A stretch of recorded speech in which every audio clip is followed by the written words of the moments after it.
Hi everyone, you're watching Good for the Game TV. It's Thursday night, 8:30. It's time for GGGaming Gone Mad, the show where Gary and I talk sports betting. We have a look at all of the weekend's action. And of course, every now and again, Gary goes mad and gives something away on the show. Well, good to have you with us. If you are new to the show, go down below and you can hit the subscribe button. We've got a big weekend of sport ahead. The Rugby Championship, the Open Championship. I don't think Gary or I really want to talk about that too much. And of course, we'll have some Curry Cup rugby as well. Gary Lentin, good to have you with us. Where are you talking to us from tonight? I'm speaking to you from Ibiza this week. Same as going to be next week. You know, I'm here for 2 weeks now. Right. Yeah, good. I got here yesterday after flying from Joburg to London. And then from London, we had to get off the plane in Heathrow, clear customs, and get back on a British Airways flight after coming here. So, hey, I promise you now, I must have walked. It would have been easier to walk from OR Tambo to Lanseria than through Heathrow. But it's such a pleasure because everything's so close and convenient and the people are so friendly and nobody's in a rush.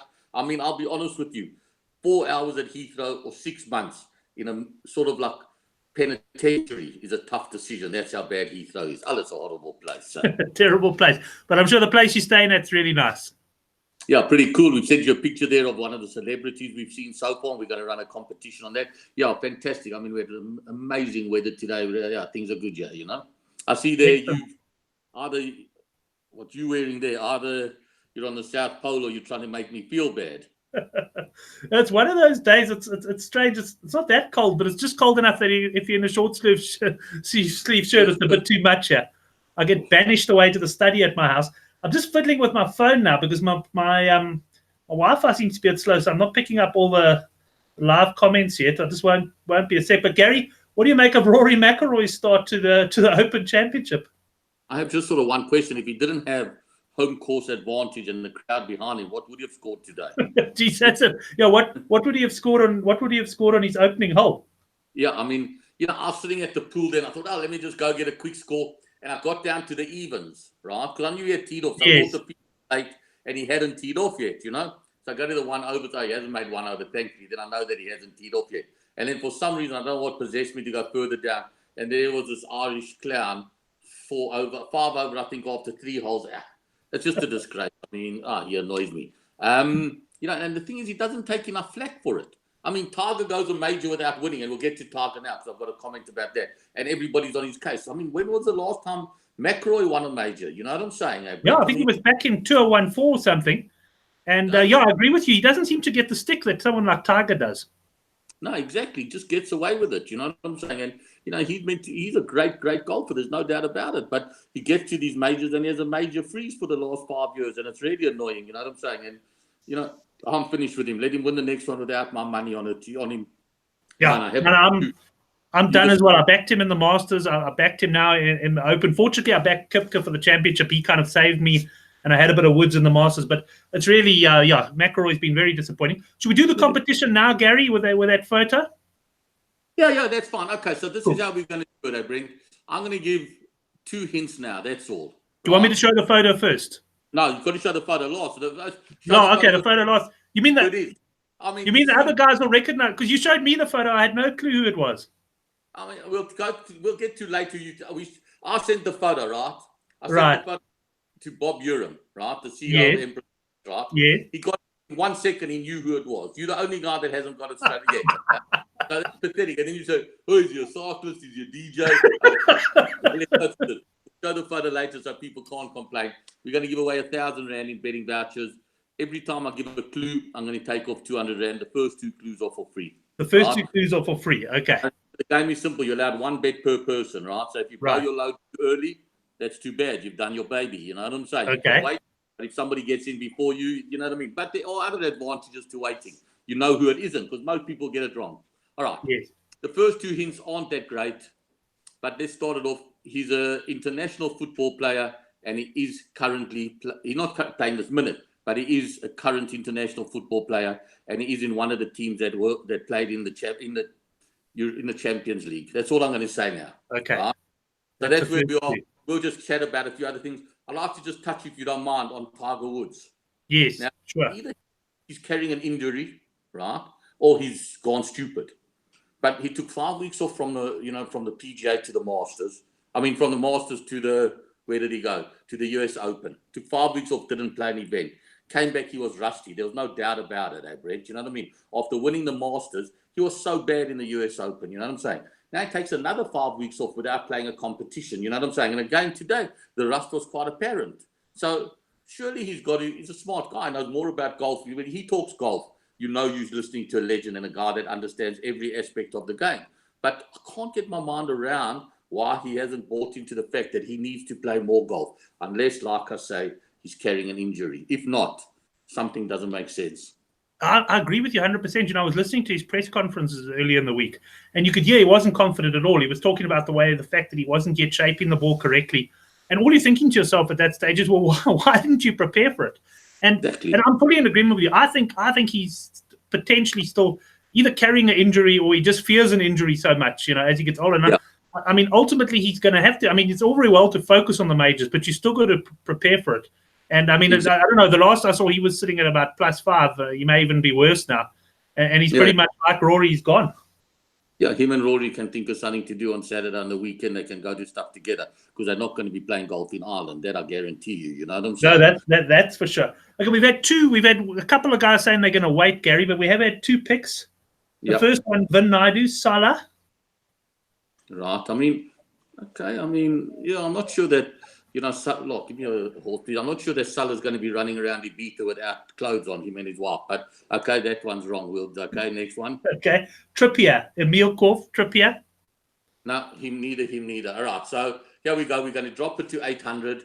And I'm going to say that this is a fair clue. He is an ex. What I'm going to do is I'm going to tell you a couple of his ex-clubs for 200. Okay. I'm going to do one at a time.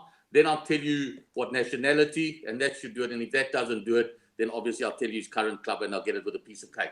Remember something. He is currently playing for a Champions League team. That's all I'm saying. Currently playing for Champions League team. For 200 Rand or for 800 Rand, he is an ex-Man United player. I'll tell you what, we are showing that he's not English. Okay, he's not English. He's an ex-Man United player.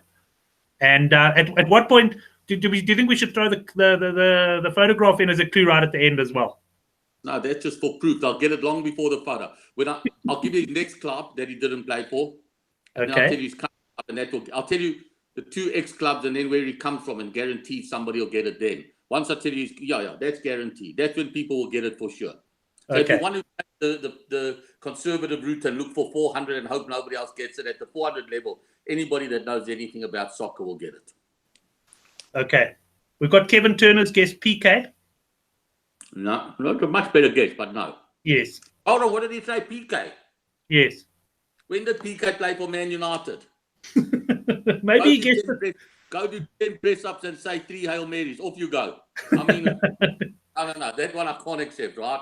10 press-ups. Who was it, Brent? KT, Kevin Turner. He was actually one of last week's winners. No, you got to do 10 press-ups. Tell him to come back to us when he's done them. You know, we'll take his word for it. Do your press-ups, KT. Right, let's move to the right. What else are we going to discuss here, my mate? Oh, according to Vin Naidu, he did play for Man United in his younger days, Gary. Really? Gerard Piqué? Hold on. I could be doing 20 press-ups. Well, maybe Gary will have to do the press-ups, eh? Remember I did the push-ups on the show, Brent? Yes, on the Betting World show. Hell, I was a machine there. You were. You know? Yeah. Okay. Right. So what else are we going to discuss? Golf. I just think this, right? Kupka's right up there again. You mentioned his name, right? That's a machine. I mean, that is an absolute warrior of the golf course, you know? I think something will go wrong this tournament for him, I must admit. But there's so many good golfers up there.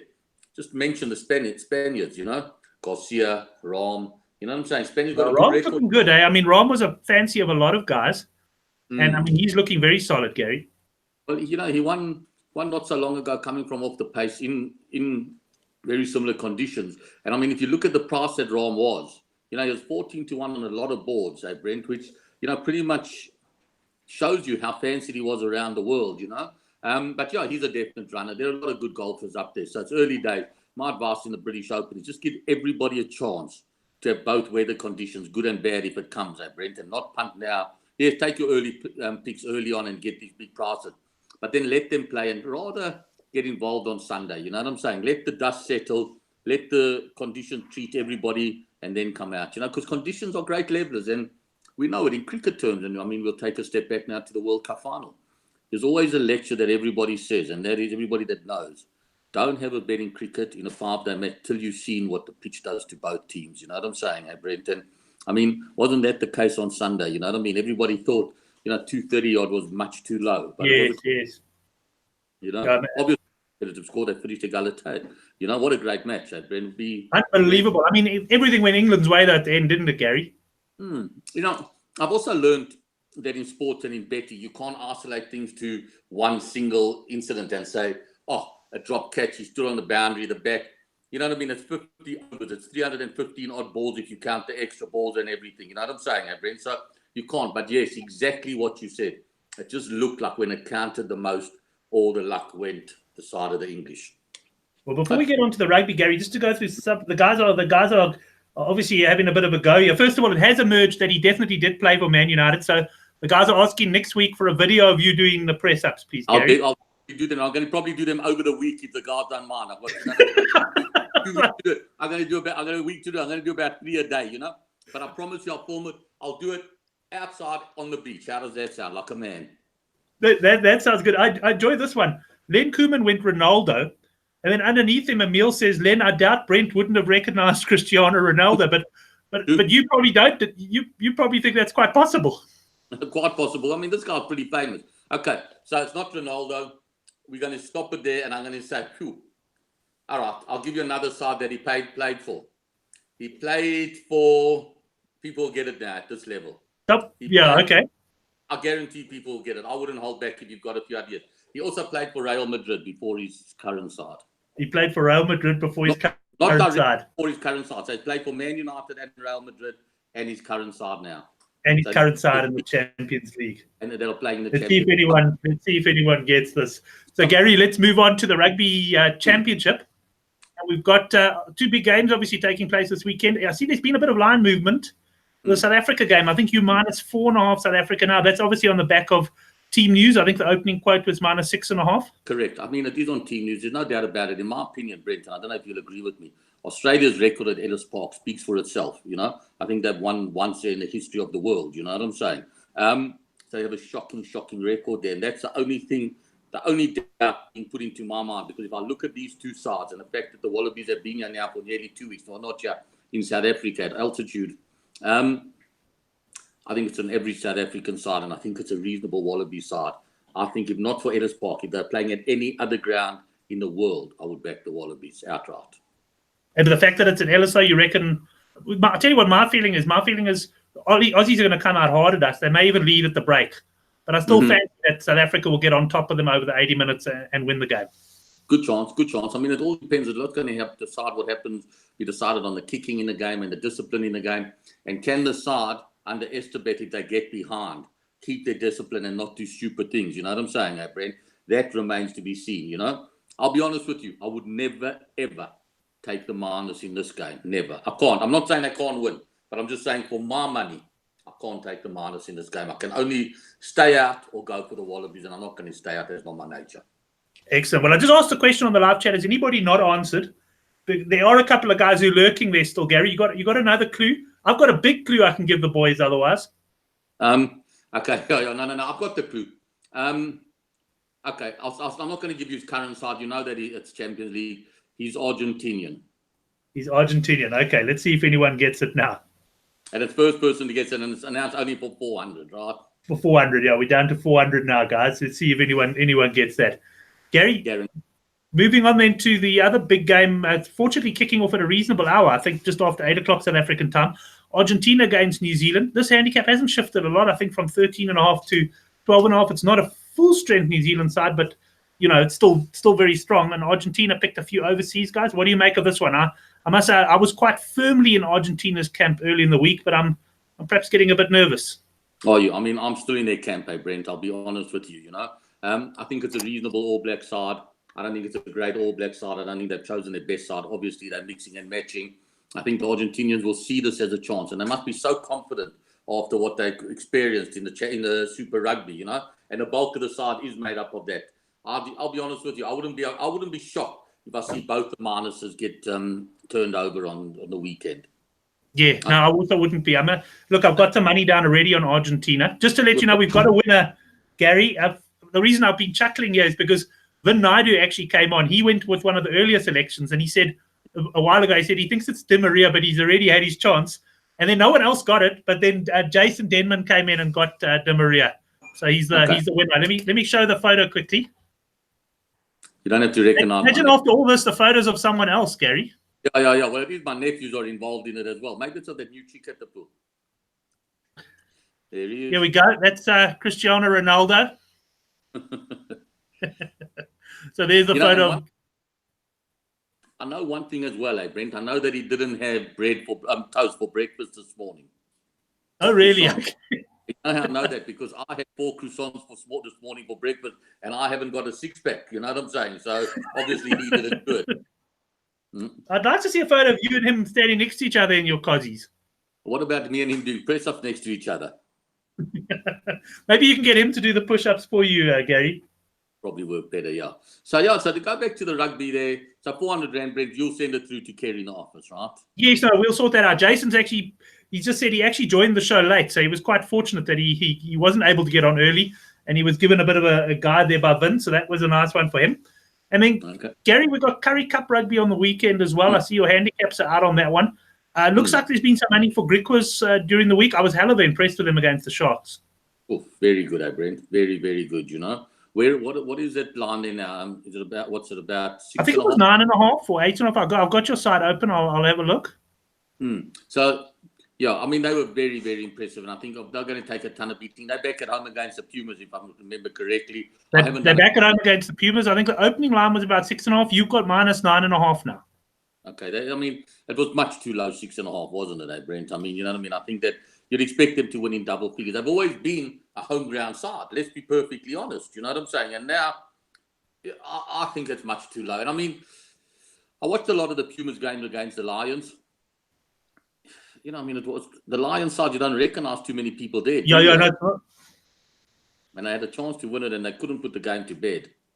I must tell you, Henrik Swart in that game. Okay, he backed the plus Pumas, but he had a big bet on the Pumas to win the game, and he also took somewhere around 35-1. The Pumas minus 15.5, somewhere there. And at one stage, they led by 18 points. Yeah, 100%. No, I mean, it looked like they were going to really, really crash line. But like I said, they couldn't put the game to bed. That concerns me. You know what I'm saying? I think the Lions going to have a very long season. And I just think that scoreline flatters the Pumas. Not the scoreline flatters the Pumas. The result does. You know what I'm saying? You look at it in the line. But I'm not sure it's a good Lions side. I'm firmly in the camp. I'm starting to talk like you. I really think that Griquas will win by double figures or more, you know? Right. The next game then was the Bulls up against the Cheetahs. The Cheetahs, of course, making their sort of debut in the competition. I think you got minus 6.5 there, Bulls. You know, and I thought that the Bulls, the first half, I thought they were very good against Province. You know what I'm saying, Brent? But it's a game where, again, if you are professional and the money does make a difference to you and you are trying to win regularly, you might need to see the Free State have a run, you know, before you get involved in that game. Because it's one of those games where I could tell you any score and you'd think that it's feasible. Correct. And the final Curry Cup game, the Sharks against Western Province. Sharks at home. They were well beaten by Griquas last week. Province beat the Bulls and beat the handicap. Sharks plus 4.5. You had any interest on this one, Gary? Yeah, I don't think it's enough start for the Sharks. I think that they're garbage. You know what I'm saying? And I was quite impressed by the Stormers. I mean, if you said to me now, choose a long-term bet, I'd much rather be backing the Stormers to win the Curry Cup than, for argument's sake, the All Blacks to win the World Cup. You know, to me, the Stormers look like their Curry Cup outfit is pretty well set. It's a good balanced side. They've got a lot of good rugby players there that could be Springboks in any other team, any other year, you know. And I think that the Storm will take a lot of beating this Curry Cup. All right. Well, there's one more game I want to also talk about. It's an international game taking place this weekend. But just to give the guys time, we'll run our usual 500 Rand competition on the Australia-South Africa game. South Africa, Australia. Also, all we want to know is who the winner is, by how many points, and then the tiebreaker will be total points, guys. So who the winner is, by how many points. If we've got two guys the same, we'll go to the tiebreaker. And then, let's see who comes out on top. But, Gary, the game I want to talk to you about is it's the New Zealand Maori against Fiji. There's a bit Can I just say one thing just before we get there? I'd like to do one other thing, Brent. Can I also enter into these competitions, right? And if I win it, I'll give 500 Rand to charity. And the guy who comes second And the guy who comes second can also do it. You know what I'm saying? Can still get his 500. So I'm going to go Wallabies. Wallabies? Wallabies by a point and 32, 31 and 63 points for my tiebreaker. 63 points. I'll ask one of the boys, just Henrik, if you can shove that into the live chat there, Gary's prediction. Wallabies by a point, Gary? Point and 63 for my tiebreaker. 63, you're fancying a high-scoring game there. Let's see. Quite a few of the guys do fancy points in this game, most of them going for South Africa at this stage. But, Gary, there's a game that attracted a bit of interest in the Good for the Game forum. It's the New Zealand Maori against Fiji. And I saw there was some minus 4.5, 5.5 overseas at one point. I see you minus 7.5. Have you laid anything on that game yet? Because there's been quite a bit of money for the Maori. Evidently, Fiji fielding a very different-looking side. Yeah, I'll be honest with you. To me, if you double that spread, I don't think it's enough, Brent. Right. I honestly don't. That is a complete stuff-up. And you know what I mean? I don't know. I just hope that while Dave's doing it, I just got a picture now from my brother that he popped in for dinner and Dave arrived at my apartment for dinner with my brother. That can't end up well for anybody.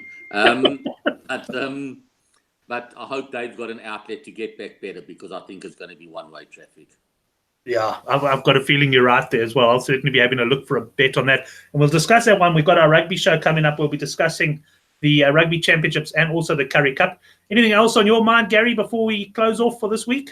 No, I think it's great. I mean, everything's going well in Brent. Let's see where everything turned out. Like I said, keep your mind about you. Keep your wits. Wait until Sunday before you have any further golf bets, guys. Enjoy the rugby. I mean, it's great to have international rugby at good sides playing again. I hope the Springboks do find a way through. And yeah, Brent, again, thanks for a great show. And I look forward to catching up with you next Thursday night. Excellent. I look forward to some pictures of people you swam with during the week. I'll send you some pictures of next week. We'll go to this was a Colts show, right? Next week I'll do the Philly show. Don't worry, I'll have plenty. I'm sure we'll ramp up the viewers for that one. Yeah, definitely. So you guys all have a great weekend punting, Brent. I'll catch up on Thursday. Excellent. The boys are still climbing in with the entries. We're going to close off now and see you in a few minutes for the rugby show. Gary, thanks a lot and enjoy the holiday there. Very much. See you next week. Cheers, guys.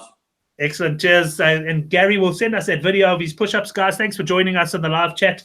Loads of entries, which I'll sift through once we've entered. But yeah, stay tuned. We're going to be talking rugby betting with couch critic and Hendrik Swart. That's in about 8 minutes' time. This show is a little bit shorter than normal, so I've actually got a little bit of time to get everyone on board. It won't be a mad panic. We'll see you in a few minutes.